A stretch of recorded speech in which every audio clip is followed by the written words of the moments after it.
Why, in a world that has produced brilliant minds like Plato, Da Vinci, and Einstein, are we still governed by mediocre, unprepared, and, in many cases, dangerously incompetent people? Why don't the wisest, most just, and most capable individuals rise to leadership? And when they do, why are they so quickly replaced by manipulative, visionless figures? Schopenhauer gives us a clue. The world is ruled by fools, while the wise watch in silence.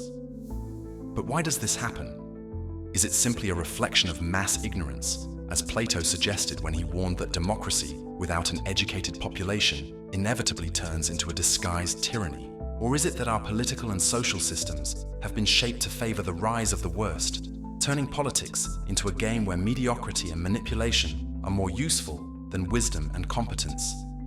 This is not a new problem. For centuries, philosophers and thinkers have tried to understand why civilizations consistently fall into this trap. Nietzsche saw the rise of mediocre leaders as a symptom of societal decay. When a civilization weakens, the masses reject greatness and choose weak leaders who reinforce their mediocrity. Karl Popper, on the other hand, argued that the problem is not just the leaders, but the system that allows them to stay in power.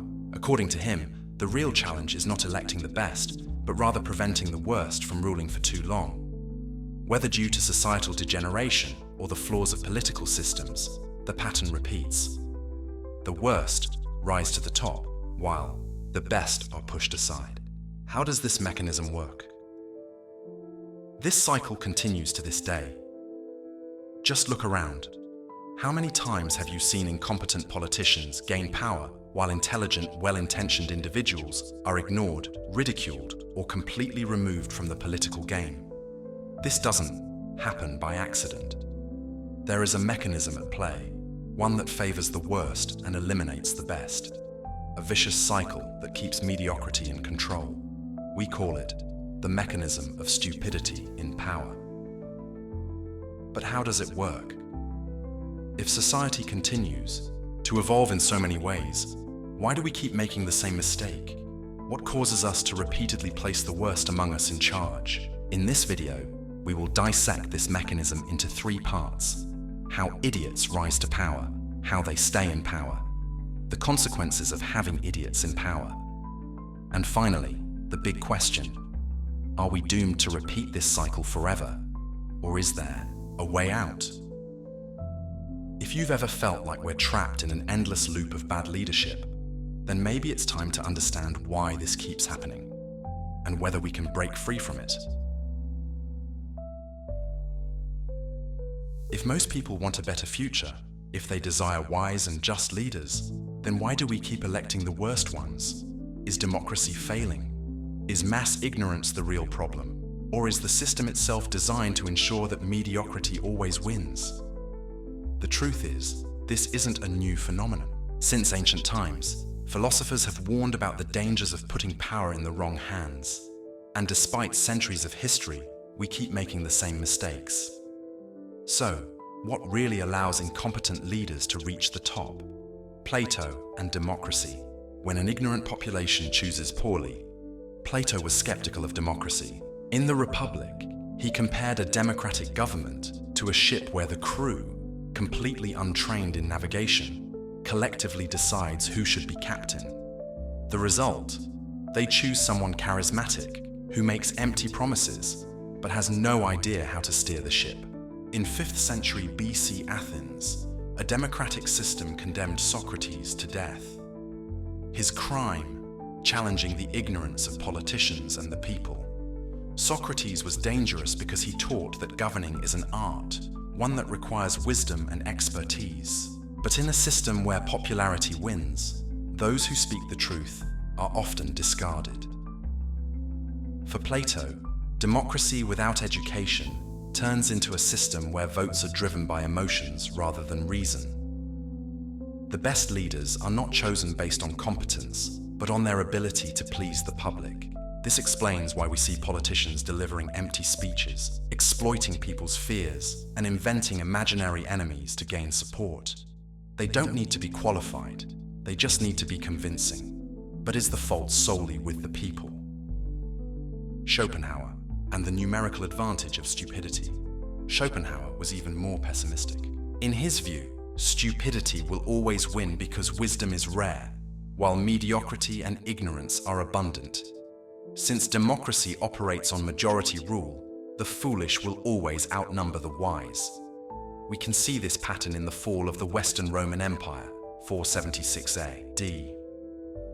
At its peak, Rome was governed by brilliant strategists like Julius Caesar and Augustus. But as the population became accustomed to luxury and entertainment, their demand for good leadership declined. Instead of choosing rulers based on competence, they started choosing leaders based on their ability to buy support. Rome saw pathetic figures take power, like Nero, who played the lyre while Rome burned, and Commodus, who saw himself as a gladiator and ruled more like a circus performer than an emperor. And isn't that what we see today?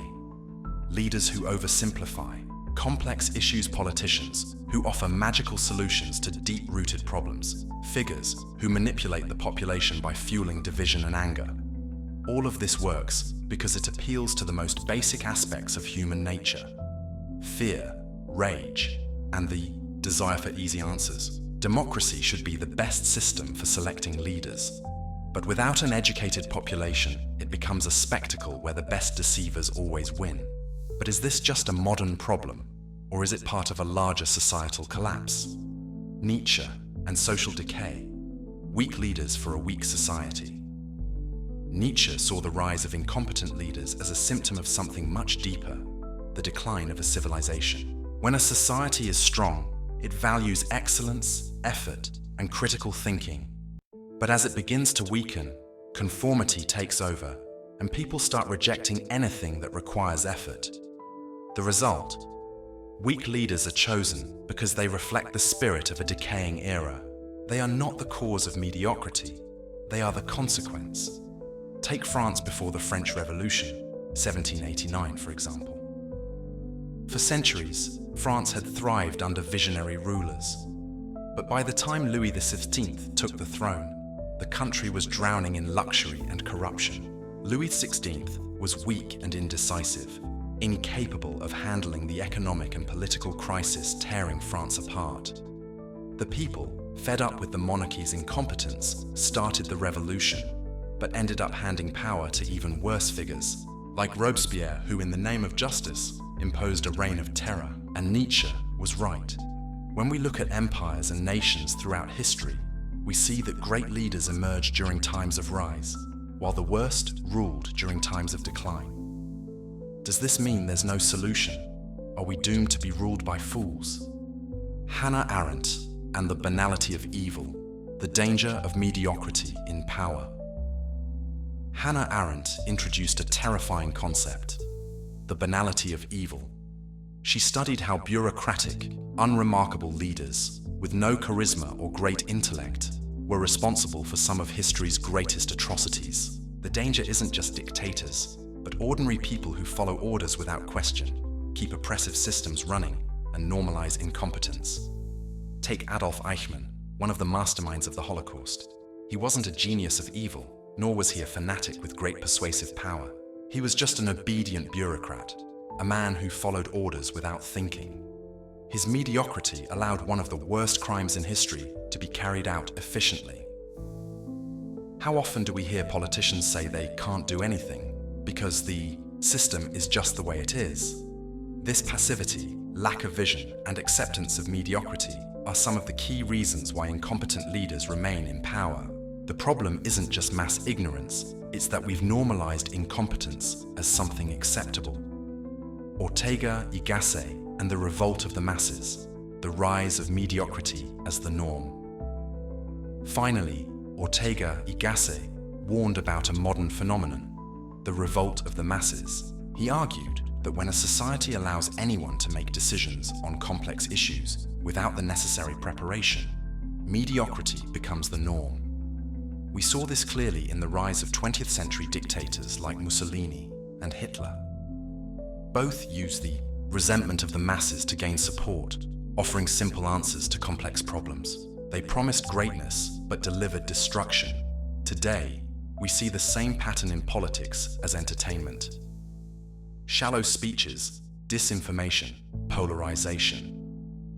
The C are the tools used to manipulate the masses, leading them to choose leaders who reflect their own lack of preparation. What happens when a society gets used to mediocrity? It stops demanding excellence, and when no one demands excellence, the worst rise to the top. So, who is really to blame? Is it the people who don't know how to choose their leaders because they've been kept in ignorance? Or is it the system, which is designed to ensure that only the most manipulative reach the top? Maybe it's both. Mass ignorance makes it easier for incompetence to rise, but the political system doesn't help either. It rewards those who play dirty and punishes those who try to act with integrity. And that leads us to the next big question. If idiots rise to power so easily, how do they manage to stay there? If incompetent leaders rise to power so easily, the next logical question is, how do they manage to stay there, even when they fail? History shows that inept leaders don't just take power. They often hold on to it for long periods, even when their decisions harm society. How is that possible? The answer lies in a set of manipulation tactics that exploit fear, ignorance, and the very structure of society. These strategies, analyzed by great thinkers, have been repeated throughout history in different political regimes. Let's break down how this mechanism works. Machiavelli and the art of manipulation. Power doesn't require intelligence, just strategy. Niccolo Machiavelli, in The Prince, argued that a ruler doesn't need to be intelligent or moral to stay in power. They only need to know how to manipulate people and control appearances. Mediocre leaders surround themselves with yes men, eliminate opponents, and use propaganda to turn their failures into great achievements. A classic example is Joseph Stalin, the leader of the Soviet Union. He didn't consolidate his power through administrative genius, but by eliminating rivals and controlling public perception. He rewrote history to suit his interests. He censored information that contradicted his narrative. He built a cult of personality, so strong that even after his regime was responsible for millions of deaths, some still saw him as a hero. The secret of political manipulation is simple. If you control what people know, you control what they think. But manipulation alone isn't enough. There is another powerful tool that keeps the masses in check: fear. Hobbes and fear as a tool. Chaos favors the worst leaders. Thomas Hobbes believed that people fear chaos more than anything else. Incompetent. Rulers exploit this fear by convincing people that without them, things will get even worse. This happened in ancient Rome, when emperors justified their tyranny by saying that, without their rule, the empire would collapse into anarchy. This fear kept dictators like Caligula and Nero in power, even when their actions harmed their people. A similar strategy was used in the 20th century by Adolf Hitler, who manipulated the fear of communism and economic collapse to justify his rise to power. He convinced Germany that only he could restore order, and in doing so, secured absolute control. This raises an important question. If fear keeps bad leaders in power, why don't people recognize this and fight back? The answer lies in ignorance. Socrates and the ignorance of the masses. When people don't think, power prevails. Socrates believed that the greatest danger to society wasn't evil, but ignorance. A population without critical thinking is easily deceived, making it easy prey for manipulative politicians. We saw this during the Middle Ages, when a lack of education allowed kings and the church to control the population without resistance. Without access to knowledge, people simply accepted whatever they were told. And today, the same tactic still works. Misinformation remains a powerful tool. A lack of critical thinking allows weak leaders to distract the public, creating imaginary enemies or turning complex issues into simple us versus them battles. This leads us to a crucial point. Leaders don't just appear out of nowhere. They are a reflection of the society that chooses them. Confucius and political culture. Leaders as a reflection of society. Confucius taught that a leader is a mirror of the culture and values of their people. If a society values honesty and knowledge, it will have wise rulers. But if it values spectacle and superficiality, it will have incompetent leaders. Take modern-day America as an example. Politics has turned into a reality show where charisma and catchy slogans matter more than real proposals. Public debate is no longer about rational discussion. It has become a media spectacle. The result? Elections are won by those who master communication, not governance. This shows that the problem isn't just with politicians, it's also with the people who elect them. A society without political education will inevitably choose leaders who reflect its own lack of preparation. How do these leaders maintain this culture of mediocrity? Incompetent leaders use three key weapons to stay in power: political propaganda, controlling the narrative and turning failures into great achievements; media manipulation, creating distractions to prevent the public from noticing real problems; ideological polarization, dividing society so that people fight among themselves instead of questioning the government. These tactics were used by Mussolini, who turned Italy into a stage for his cult of personality. They were used by Fidel Castro, who controlled the media and eliminated opposition. And they are still being used today by leaders who manufacture artificial crises to divert attention from their failures. The cycle repeats itself. Incompetent rulers manipulate the masses. They maintain fear, weaken education, and turn politics into a game of distraction. Do people really choose their leaders, or are they conditioned to accept them? If power corrupts and ignorance favors manipulators, then do we really choose our leaders? Or has the system always been designed to ensure that the worst always rise to the top? Or is society so used to mediocrity that it simply accepts it as normal? The truth is, both may be correct, but one fact remains. Incompetent leaders don't just rise to power easily. They master the strategies to stay there. But what are the consequences of this? What happens to a society that gets used to being led by fools? What happens to a society that gets used to being governed by mediocre leaders? What are the consequences? The answer is written in history. Culture deteriorates, institutions collapse, progress comes to a halt, mediocrity becomes the standard. But why does this happen? And is there a way to escape this cycle? Nietzsche and the death of culture and morality. When mediocrity becomes the norm, Nietzsche believed that when mediocrity dominates a society, culture and morality die. Instead of striving for greatness, people reject it and celebrate mediocrity instead. This is exactly what happened during the fall of the Western Roman Empire, 476 AD. For centuries, Rome was a center of innovation, philosophy, and engineering. But as leaders became weak and incompetent, the culture declined.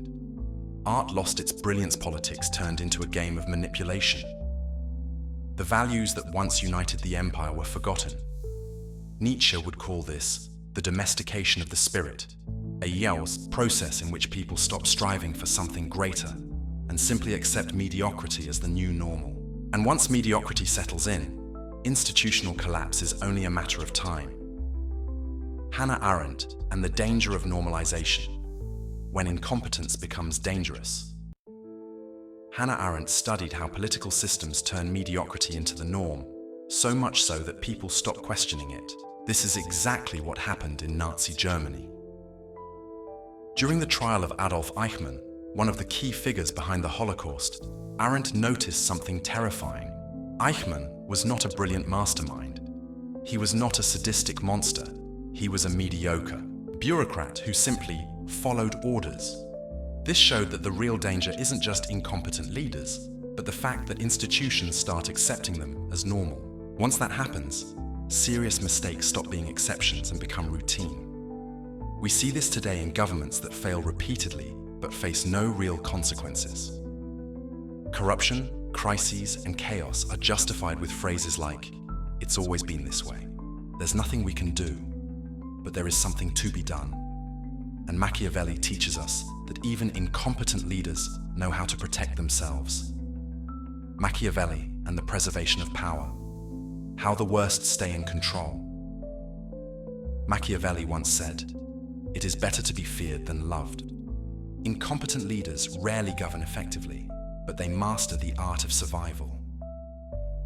Look at North Korea, a country ruled by a family dynasty of leaders who have done little for its development, yet they remain firmly in power through fear and manipulation. The secret? Create external enemies to unite people under fear-fueled internal paranoia to make people distrust each other. Ensure the population has no alternatives. Bad leaders have been following this playbook for centuries. Propaganda to cover up their failures, repression to silence opposition, crisis exploitation to justify staying in power. So, does this mean we're doomed to always have fools in power? Not necessarily. Karl Popper believed there was a solution. Karl Popper and the democratic solution: how to build barriers against incompetence. For Karl Popper, the biggest mistake societies make is trying to find the perfect leader. This rarely works. The real challenge is building a system where incompetent leaders can be removed before they cause irreversible damage. This is exactly what allowed countries like the US, Germany, and Japan to rebuild after wars and crises. Instead of depending on one exceptional leader, they created checks and balances, freedom of the press, public participation. These prevent mediocrity from becoming permanent. Popper's lesson is clear. We shouldn't search for perfect leaders. We should create systems that prevent the worst from staying in power too long. But if history has taught us anything, it's that this cycle of incompetence keeps repeating itself. Schopenhauer and the cycle of stupidity. Why does history keep repeating the same mistakes? Schopenhauer believed that humanity rarely learns from its mistakes. Just look at the 20th century. After World War I, many believed the world had learned its lesson and would avoid future conflicts. Just 2 decades later, World War II began. After the fall of the Berlin Wall, people thought democracy would spread worldwide. Instead, new forms of authoritarianism quickly rose. History shows that stupidity in power is not just an isolated mistake. It's a cycle. The same errors keep happening because the system adapts to ensure incompetence always has a place. Are we doomed, or can we break this cycle?